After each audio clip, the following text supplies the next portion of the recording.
ফিলিস্তিনিদের ওপর দীর্ঘদিনের নির্যাতন নিপীড়নের জবাবে গেল বছর ৭ অক্টোবর ইসরায়েলে হামলা চালায় হামাস। এর জবাবে গাজায় শুরু হয় ইসরায়েলি আগ্রাসন।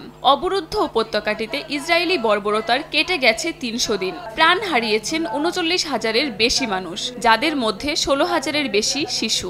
আহত লাখেরও বেশি।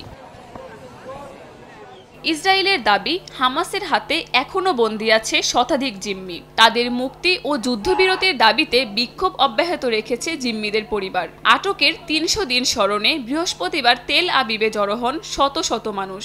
অবিলম্বে জিম্মিদের মুক্তির দাবি জানান তারা। হামাসের শীর্ষ নেতা ইসমাইল হানিয়া গুপ্ত হত্যার শিকার হওয়ায় জিম্মিদের ঘরে ফেরা নিয়ে শঙ্কা প্রকাশ করেন তারা। We are very proud of the elimination of Hania if it was in the Israeli hands.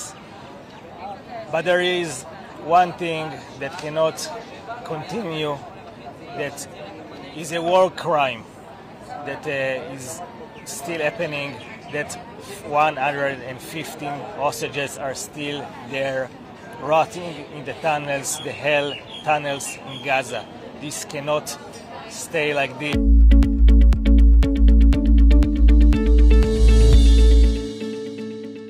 তবে ইসমাইল হানিয়ার হত্যাকাণ্ডে ইসরায়েলের সম্পৃক্ততার কারণে হামাসের হাতে আটক জিম্মিদের মুক্তি নিয়ে দেখা দিয়েছে অনিশ্চয়তা। সমালোচকরা বলছেন, জিম্মিদের নিয়ে ইসরায়েলি প্রধানমন্ত্রী মায়া কান্না করলেও তাদের মুক্তির বিষয় নিয়ে খুব একটা আগ্রহী নয়। সবশেষ ইতালির রোমে দুপক্ষের আলোচনায় যুদ্ধবিরতি চুক্তির কোনো অগ্রগতি দেখা যায়নি। এতে করে একদিকে যেমন গাজায় হতাহত ও দুর্ভোগ বাড়ছে, অন্যদিকে জিম্মিদের মুক্তি দীর্ঘায়িত হচ্ছে। এ নিয়ে খোদ ইসরায়েলেও ছড়িয়ে পড়ছে অসন্তোষ।